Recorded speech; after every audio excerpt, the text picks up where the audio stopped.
Station 2 is up for a bond election to rebuild it on its same site, and that's going to be in the November election.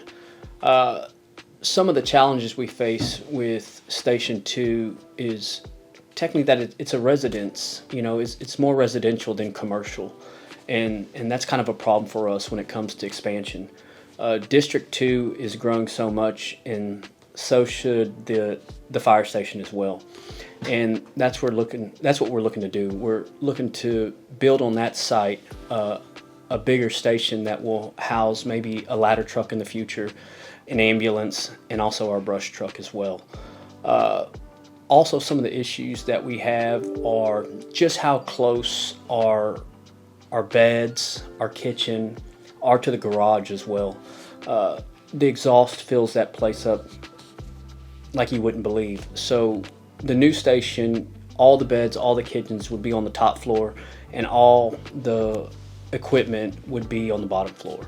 So that's some of the challenges we face right now.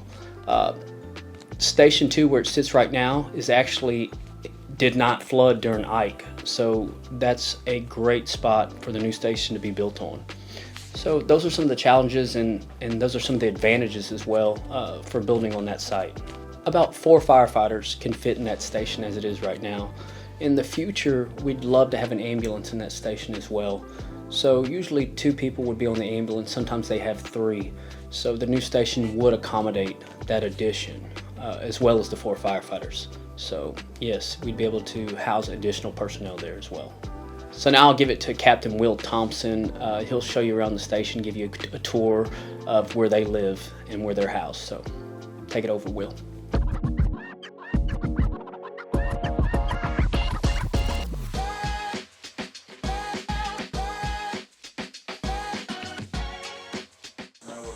Hey, welcome to station number 2 in Galveston, Texas.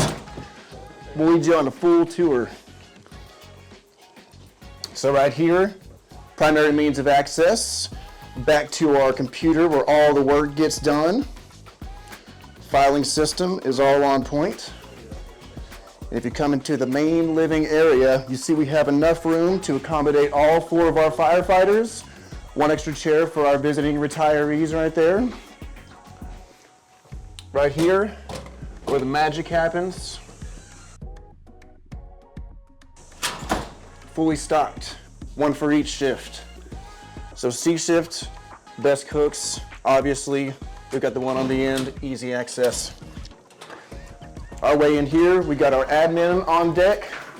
Fire Chief Mullis, Assistant Chief number 2. Got our engineer, Steve Jones. Floating firefighter, Rob Garcia. This is where we cook all of our meals together as a family because it's the last firehouse in Galveston. We got our coffee set up. We roast our own coffee. We got all of our coffee set up. Keurig, drip, AeroPress. Enough room to get all of our stuff done. All the amenities of your normal house, just for firemen. All right, come on out this way. And here's our workhorses of the fire department right here. We got Brush 2. He goes on deployment sometimes when the city calls, or the state calls actually, and they want some extra help. We have a team of guys that'll get deployed all over the state and sometimes over the country. This is our primary workhorse, engine number 2. Come on, check it out.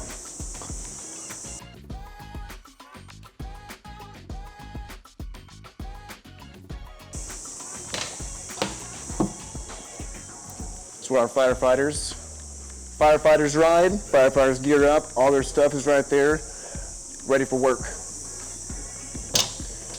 The captain's seat, radio, all the important tools you need. The driver sits over there, gets us to where we gotta go.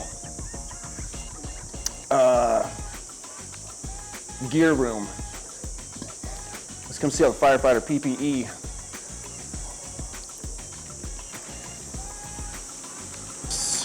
In the same space as our ice machine, our auxiliary refrigerators for all of our fallover food, washer and dryer to keep all of our personal stuff clean, isolated. So it's kind of a multi-purpose room. You know, it's a little bit small, but we make it work. Wouldn't be bad to have a little bit extra room, I suppose. Maybe get all the gear away from the ice machine and the food and the clean clothes. Here's where we all stay calendar ready. It's station number 2. This is all we need. Lifting heavy. We got the dumbbells, we got the barbell, we got the free weights. We have a little bit of area right here to get some more workout done. There's a little bit of area right here to get some workout done. Pull-up bar. We got a tire for all of our functional training, all tucked away right back there behind our storage shed for all of our fire hose and lawn equipment, because we keep on maintaining our yard as well. All right, wanna go see the bunk rooms?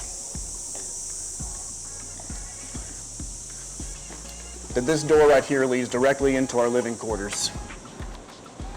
If you notice, it's about 4 feet away from our engine bay. And we don't really exactly have exterior doors, so it stays a little bit humid in here, but if you look around, we've got 1, 2, and there's a third one in that hallway. 3 dehumidifiers to keep the humidity level about a good 51%. It's about the best we can get it right now. We haven't really had a whole lot more issues. This is the one place that got a little bit of a refurb at one point in time, but the rest of it still harkens back to the 1960s whenever this station was built. We keep our maps for UTMB, probably our biggest target hazard in our district. We have this for quick access. We have our district maps over here for the rest of Galveston, so we know where all of our districts are. Quick reference to the roads, all that stuff. Most stations have something like this, but we're the only one that has a big layout of UTMB kind of like that.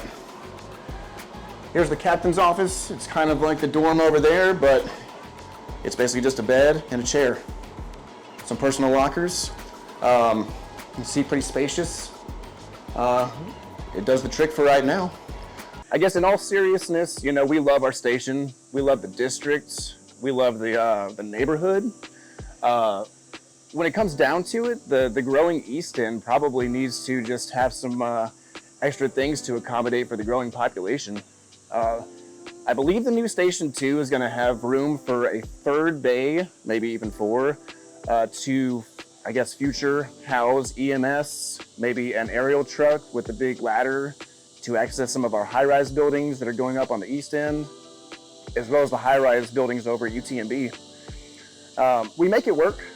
We've loved it. The city's done really great by us, keeping the station maintained and livable.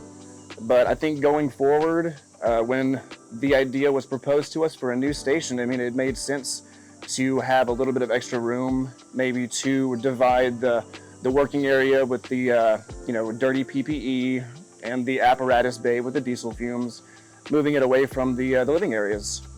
I think the research has shown the high rates of cancer among firefighters, and it's been linked to diesel fumes and some PPE that have just nasty chemicals that stay on them. So I think that's one of the biggest things that we would look forward to, is just not just the quality of life, but just like the safety and the things that we might take back home to our families when we get off duty. But I think the city is also proposing to keep the station in the same place, which is great. We love being in the neighborhood. We love seeing all the people walking around. Everything is so easy to get to and respond to, that the new station would just be built right on top of where this is. And we think that is a fantastic idea. It would just be expanded, I believe, to the edge of the block around there.